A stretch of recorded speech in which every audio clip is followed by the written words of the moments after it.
Hello students, welcome back to our YouTube channel service study. बच्चों, आज मैं आप सभी के लिए एक न्यू वीडियो लेकर आया हूं और इस वीडियो में हम डिस्कस करेंगे यूनिट्स एंड मेजरमेंट का अगला टॉपिक हमारा होगा डायमेंशनल एनालिसिस का एप्लीकेशन। ठीक है, आज हम बात करेंगे किसके बारे में? Application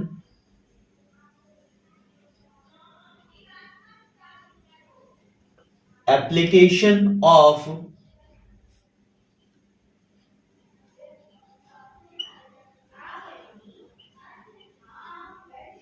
dimensional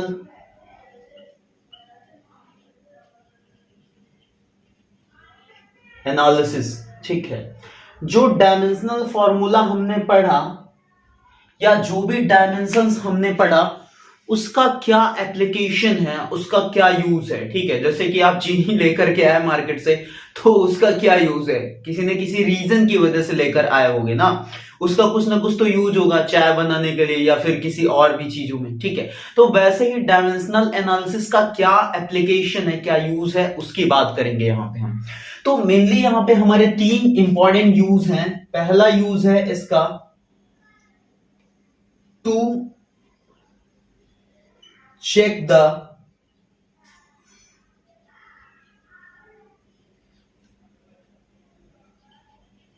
correctness of an equation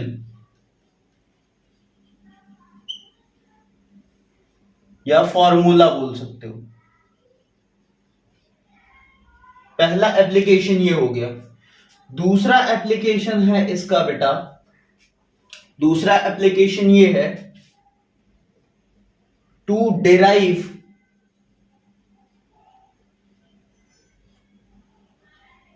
the formula. ठीक है, सबकी बात करेंगे अभी डिटेल में। सबसे पहले सुन लो पहले। थर्ड है बेटा कन्वर्जन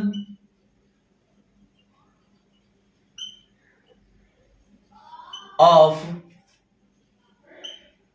वन सिस्टम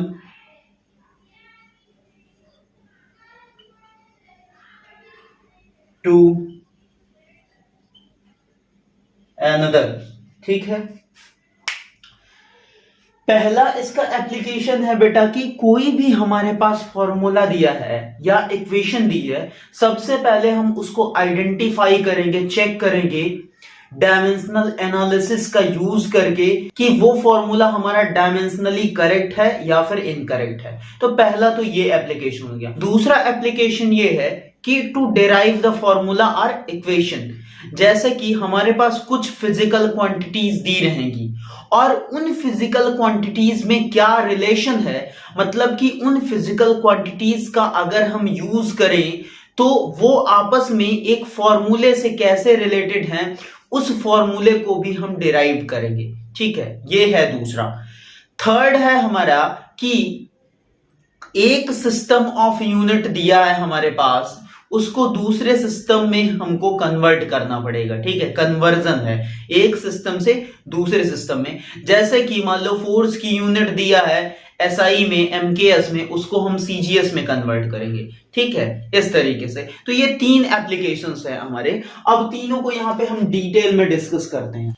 तो फर्स्ट एप्लीकेशन क्या था? To check the correctness of a formula or equation।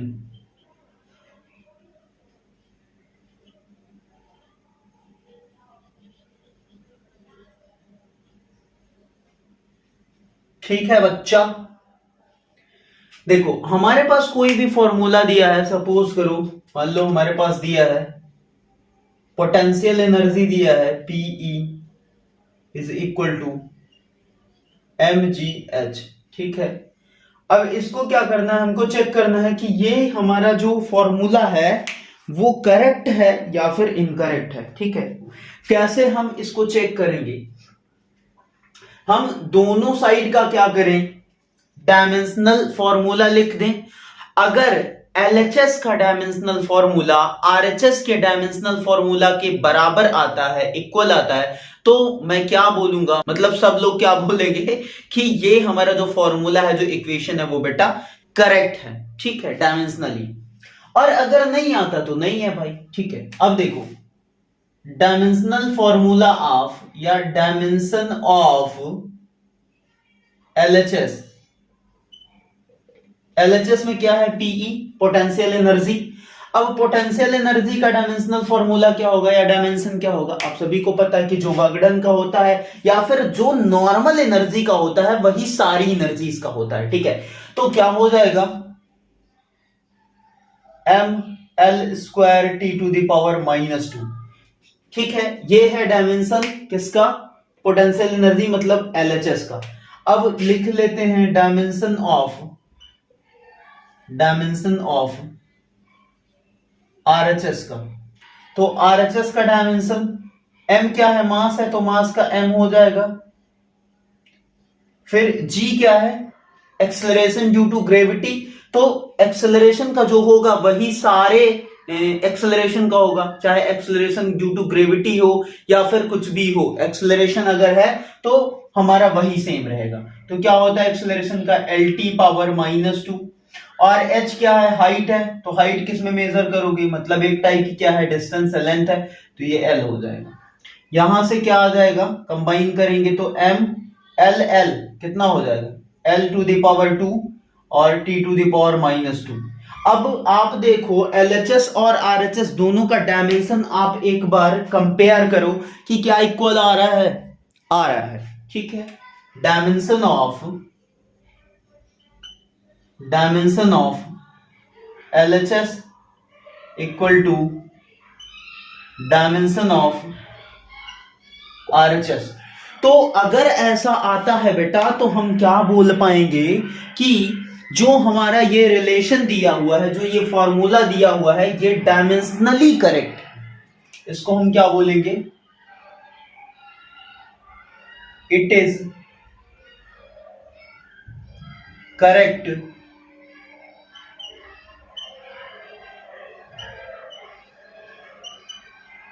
Dimensionally. But एक और इंटरेस्टिंग चीज आपको यहां पर दिखाते हैं कि अगर इसी रिलेशन को, मान लो हमारे पास एक रिलेशन दिया हुआ है, एक रिलेशन मान लो हमारे पास है क्या, potential energy is equal to mgh/2, ठीक है, कुछ ऐसा दिया है। अब इसको चेक करना है कि हमारा ये जो रिलेशन है वो करेक्ट है, मतलब जो फॉर्मूला है वो करेक्ट है या फिर इनकरेक्ट है, with the help of dimensional analysis, ठीक है। चेक करते हैं, लेफ्ट हैंड साइड का डायमेंशन लिखते हैं, dimension of LHS equal to क्या हो जाएगा, ml² T⁻², एनर्जी है तो। और राइट साइड का लिखेंगे डायमेंशन ऑफ RHS, तो क्या हो जाएगा, अब देखो 1/2 से तो कोई मतलब नहीं है क्योंकि ये हमारा कांस्टेंट है, डायमेंशन लेस होगा, ठीक। इसके बाद जो भी बचता है, m बचता है, m लिख दिया। g क्या है हमारा, g है LT⁻², acceleration due to gravity का हो जाएगा। और h हमारा क्या है, हाइट है, मतलब लेंथ है, तो l लिख लेंगे। तो यहां से अगेन हमारा आ जाएगा ml² T⁻²। अब यहां से आप देखो इन दोनों को अगर कंपेयर करोगे तो क्या आ रहा है बेटा, dimension of LHS equal to dimension of RHS आ रहा है, ठीक है। मतलब इसका क्या है कि यहां भी मैं क्या बोल सकता हूं, this formula is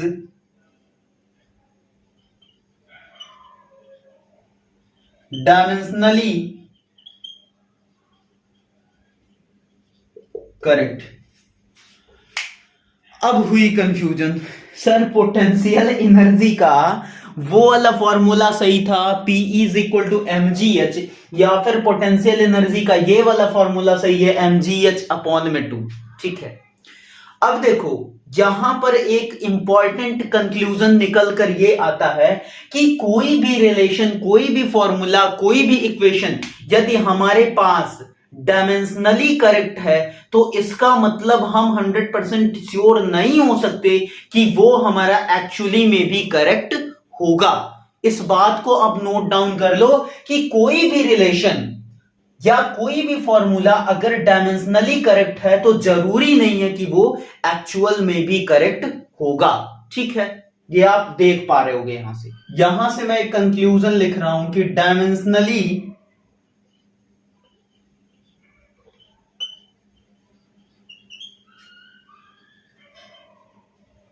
correct relation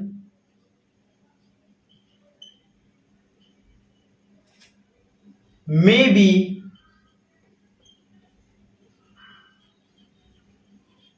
correct. इसको आप नोट कर लो। ठीक है, मतलब क्या है कि अगर कोई भी रिलेशन डायमेंशनली करेक्ट है, इसका मतलब ये जरूरी नहीं है कि वो एक्चुअल में भी करेक्ट होगा। हो भी सकता है, नहीं भी हो सकता। इसी वजह से मैंने लिखा है डायमेंशनली करेक्ट रिलेशन में भी करेक्ट। करेक्ट हो भी सकता है, नहीं भी हो सकता है। ठीक है, एक दूसरा यहां पर क्या रिलेशन दिया हुआ है, kinetic energy is equal to half M square V square. ठीक है, अब हमको क्या करना है, इसको हमको बताना है डायमेंशनल एनालिसिस का यूज करके कि ये करेक्ट रिलेशन है या फिर नहीं। चेक कर लेते हैं। Dimension of LHS. अब सबको लग रहा होगा कि सर ये तो दिख ही रहा है कि हमारा गलत है। Kinetic energy is equal to half M V square होता है, एम स्क्वायर वी स्क्वायर नहीं होता है हाफ में। तो चेक कर लेते हैं ना, हमको डायमेंशनली दिखाना है। तो एलएचएस का डायमेंशन क्या हो जाएगा बेटा, M L square T to the power -2। और डायमेंशन ऑफ आरएचएस का देखेंगे तो क्या हो जाएगा, हाफ तो हमारा कांस्टेंट है, डायमेंशन लेस हो जाएगा। इसकी बात करेंगे, एम स्क्वायर है मास का तो एम स्क्वायर रख दिया। वी क्या है, वेलोसिटी है, तो वेलोसिटी का भी स्क्वायर है, तो एल टी पावर -1 का स्क्वायर, मतलब ये क्या आ जाएगा, M square L square T to the power -2। ठीक है, M square L square T to the power -2। तो यहां से आपको क्या दिख रहा है कि dimension of LHS does not equal to dimension of RHS। ठीक है, तो इसका मतलब क्या है कि ये जो हमारा रिलेशन है ये डायमेंशनली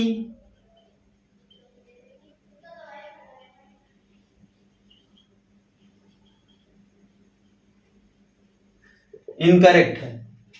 तो क्या डायमेंशनली इनकरेक्ट है, एक्चुअल में क्या सही है क्या ये नहीं सही है। इसका मतलब क्या है बेटा, एक कंक्लूजन यहां पर भी इंपॉर्टेंट सा निकल के आता है कि कोई भी रिलेशन अगर डायमेंशनली इनकरेक्ट है तो वो ऑलवेज इनकरेक्ट होगा, वो एक्चुअल में भी करेक्ट हो नहीं सकता। तो यहां से इंपॉर्टेंट कंक्लूजन ये निकल के आता है कि डायमेंशनली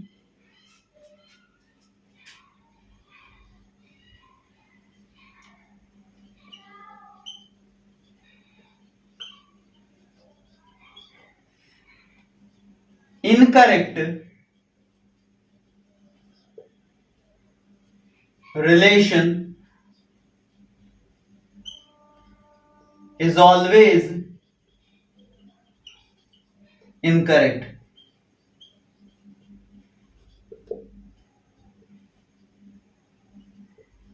ठीक है, मतलब समझ पा रहे हो आप कि अगर कोई भी रिलेशन डायमेंशनली इनकरेक्ट हो गई तो वो हमेशा क्या होगी, इनकरेक्ट होगी। ठीक है, सेकेंड एप्लीकेशन की बात करते हैं, उस पर भी एक दो एग्जांपल ले लेते हैं। सेकेंड एप्लीकेशन क्या था हमारा, टू डेराइव द फॉर्मूला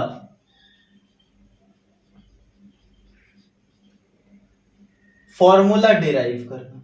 ठीक है, मान लो कि आपके पास दिया है, क्या दिया है,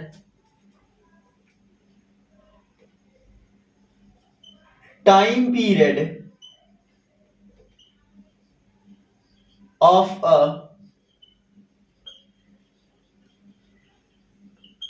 pendulum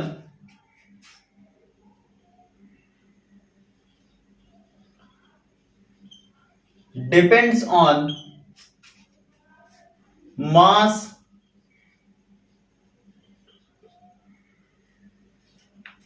length and acceleration due to gravity, मतलब कि जी कह रहा है कि एक पेंडुलम है जिसका जो टाइम पीरियड है वो बोल रहा है कि हमारा डिपेंड करता है, निर्भर करता है किस पे, उसके मास पे, उसके लेंथ पे और एक्सेलरेशन ड्यू टू ग्रेविटी पे। अब यहां पर ऐसा बोलेगा कि तीनों में रिलेशन फाइंड करो, फॉर्मूला डिराइव करो।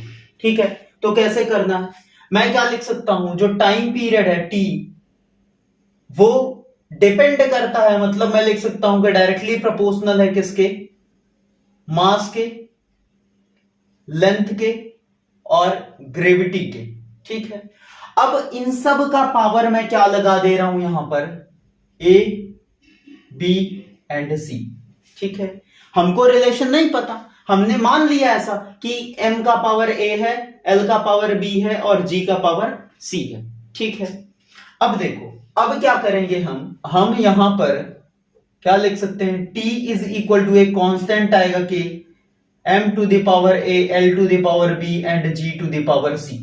ठीक है, यहां से मैं क्या लिख सकता हूं, t टाइम पीरियड है, इसका डायमेंशन क्या हो जाएगा, t हो जाएगा is equal to k times m क्या है, मास है, तो इसका डायमेंशन क्या होगा, m to the power a।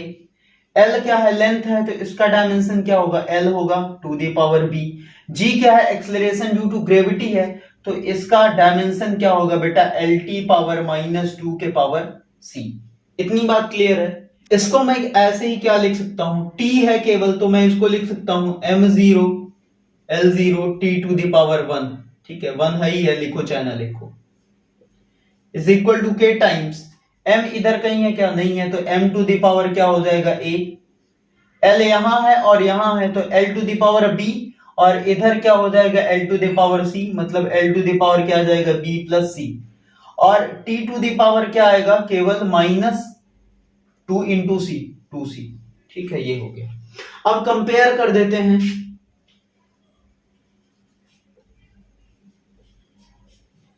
Comparing the powers, क्या हो जाएगा, m का पावर इधर a है, इधर क्या है 0, तो मतलब a इक्वल टू क्या आ जाएगा, 0 आ जाएगा हमारा। l का पावर क्या है, b प्लस सी है, और इधर b प्लस सी के इक्वल टू क्या आएगा, 0, क्योंकि l का पावर क्या है 0। t का पावर यहां पे -2c है, और इधर -2c किसके बराबर है, 1 के। दिखाई दे रहा है आपको, नहीं दिखाई दे रहा है, चलो इसको इधर लिख लेते, ये हो गया। इसके बाद है b plus C is equal to 0 और -2c इज इक्वल टू 1। ठीक है, अब देखो b plus C is equal to 0 है और -2c इज इक्वल टू 1 है, तो मैं थर्ड इक्वेशन अगर यूज करूं तो क्या लिख सकता हूं, ये वाली, मतलब मैंने तो मार्किंग नहीं किया, इसको अगर यूज करूं तो यहां से लिख सकता हूं c इज इक्वल टू -1/2। ठीक है, और ये वैल्यू उठा के मैं इस वाले में रख देता हूं, तो क्या हो जाएगा, b -1/2 इज इक्वल टू 0, तो b इज इक्वल टू क्या आ जाएगा, 1/2, मतलब b is equal to half आ रहा है, c is equal to -half आ रहा है, और a इज इक्वल टू क्या आ रहा है, 0। ये मैंने जितने शेप्स बनाए ये वाले, तो ये सब a b c की वैल्यू आ गई, और उठा के मैं क्या करूं, यहां पे रख दूं इस वाले में, ये मान लो फर्स्ट इक्वेशन है हमारी। इन वैल्यूज को मैं क्या कर दूं, पट्ट कर दूं, किसमें पट्ट कर दूं, पहले वाले में, तो क्या हो जाएगा, t is equal to k times m to the power 0 आ जाएगा, और l टू द पावर क्या आएगा, l टू द पावर हमारा क्या है, b है, तो b का पावर कितना है, हाफ, और g to the power c है, तो c की वैल्यू है -हाफ। ठीक है, अब देखो m टू द पावर 0 मतलब कि ये हमारा क्या हो जाएगा, खत्म, किसी के भी पावर में 0 1 हो जाता है, तो ये हो जाएगा k into l to the power half का मतलब मैं क्या लिख सकता हूं, अंडर रूट में l, और g to the power minus half का मतलब क्या हो जाएगा, 1 बाई अंडर रूट जी, मतलब इसको कुछ मैं ऐसा लिख सकता हूं। तो यहां से फाइनली हमारा क्या आ गया relation, t is equal to k times under root में l अपॉन में g, ये फॉर्मूला है आपका। ठीक है, ये फॉर्मूला है, ये रिलेशन है आपका।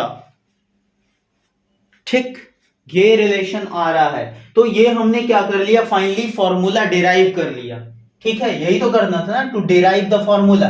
तो फॉर्मूला हमने डिराइव किया, क्या है, t is equal to k into under root में l बाई जी। ठीक है, थर्ड एप्लीकेशन क्या है, थर्ड एप्लीकेशन है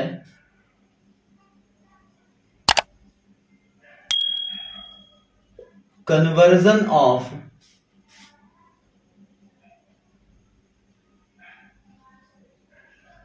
वन सिस्टम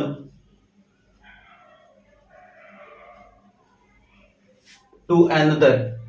एक सिस्टम को दूसरे सिस्टम में कैसे कन्वर्ट किया जाएगा वो समझो। ठीक है, मान लो मैं लिख रहा हूं 1 किलोमीटर इज इक्वल टू कितना हो जाएगा, 1000 मीटर। ठीक है, अब किलोमीटर में हम क्या मेजर कर रहे हैं, किलोमीटर में हम लेंथ मेजर कर रहे हैं, तो लेंथ क्या हुई हमारी, फिजिकल क्वांटिटी, और फिजिकल क्वांटिटी किसके किसके इक्वल होगी, ये इसकी क्या है, न्यूमेरिकल वैल्यू, और ये क्या है, मीटर यूनिट है। तो इसको मैं लिख सकता हूं numerical value n into unit u। This is the important relation, pq is equal to n into u। जो फिजिकल क्वांटिटी होगी वो हमारी numerical value multiplied by unit के हो। ठीक है, अब एक चीज यहां से आप ये समझो कि 1 kilometre is equal to 1000 metre होता है। ठीक, ये बड़ी यूनिट है और ये छोटी यूनिट है। जैसे जैसे आप छोटी यूनिट्स में जाओगे तो यूनिट तो छोटी होगी, मतलब यू छोटा होगा आपका, बट उसकी न्यूमेरिकल वैल्यू क्या हो जाएगी, बढ़ जाएगी। जैसे अगर मैं लिखूं 1 मीटर इज इक्वल टू कितना हो जाएगा, 100 सेंटीमीटर, और इसी को अगर 1 किलोमीटर बराबर लिखूं सेंटीमीटर में तो कितना हो जाएगा, 10 to the power 5 centimetre. 1 kilometre is equal to 10 to the power 5 centimetre, या ऐसे लिख लो, थोड़ा ज्यादा लगेगा कि जीरो ज्यादा है, 1 2 3 4 5 सेंटीमीटर। देखो, जितनी छोटी यूनिट्स में कन्वर्ट करोगे उतनी बड़ी न्यूमेरिकल वैल्यू, यूनिट जितनी छोटी उतनी बड़ी न्यूमेरिकल वैल्यू। इसका मतलब क्या है बेटा, कि जो हमारा n है, न्यूमेरिकल वैल्यू है, that is inversely proportional to unit के। ठीक है, ये समझ आ रहा है कि जो न्यूमेरिकल वैल्यू है वो यूनिट के इनवर्सली प्रोपोर्शनल है। जितनी बड़ी यूनिट होगी उतनी छोटी न्यूमेरिकल वैल्यू, और जितनी छोटी यूनिट होगी उतनी बड़ी न्यूमेरिकल वैल्यू। ठीक है, यहां से आपको क्लियर है, समझ आ रहा है। तो यहां से मैं क्या लिख सकता हूं कि n1 u1 is equal to n2 u2, या n into u is equal to मैं क्या लिख सकता हूं, कांस्टेंट। ठीक है, ये समझ आ रहा है कि n1 u1 is equal to n2 u2। ठीक, अब ये रिलेशन भी इंपॉर्टेंट है, ये भी इंपॉर्टेंट है, और ये भी इंपॉर्टेंट है। ठीक है, क्वेश्चन कैसे पूछेगा आपसे, क्वेश्चन हमसे ऐसे पूछेगा कि n1 दे देगा, पहले सिस्टम का न्यूमेरिकल वैल्यू, पहले सिस्टम का यूनिट भी दे देगा u1, दूसरे सिस्टम का भी यूनिट दे देगा आपके पास, दूसरे सिस्टम का न्यूमेरिकल वैल्यू पूछेगा। फॉर एग्जांपल एक क्वेश्चन यहीं पे ले लेते हैं, जैसे आपसे कह देगा कि 1 newton is equal to how much time. ठीक है, हाउ मच चुड़ैल, ये क्या है, हाउ मच चुड़ैल, इसको ऐसे लिख लेते हैं।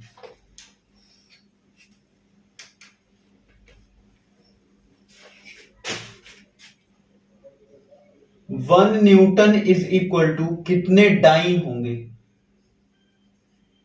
1 न्यूटन में कितनी चुड़ैल होगी। ठीक है, ये बताना है कि 1 न्यूटन बराबर कितने चुड़ैल होगी, कितने डाइन होगी। अब देखो क्या क्या दिया है।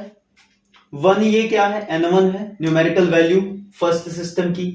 पहले सिस्टम की यूनिट भी दे दिया न्यूटन, दूसरे सिस्टम की भी यूनिट दे दिया डाइन, दूसरे सिस्टम की न्यूमेरिकल वैल्यू पूछ रहा है N2। ठीक है, तो हमें क्या पता है बेटा, हमको पता है कि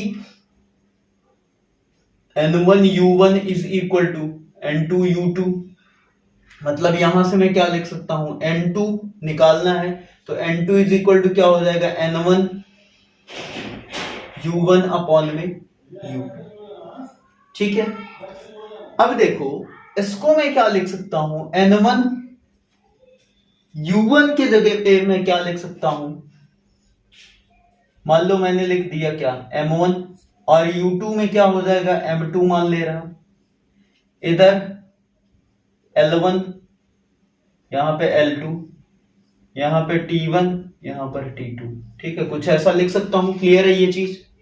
ठीक है, अब कन्वर्ट कर लेते हैं भाई, क्या ही प्रॉब्लम है। देखो 1 न्यूटन का मतलब क्या है, 1 न्यूटन क्या है बेटा, फोर्स है। और 1 न्यूटन को मैं क्या लिख सकता हूं, 1 newton is equal to 1 kilogram metre per second square. ठीक है, यही लिख सकते हैं हम। तो न्यूटन जो है वो क्या होगा किलोग्राम में, तो मैं यहां पर क्या लिखूं, N1 दिया है 1 तो रख लेते हैं। M1 क्या होगा, M1 किस में है, किलोग्राम में है।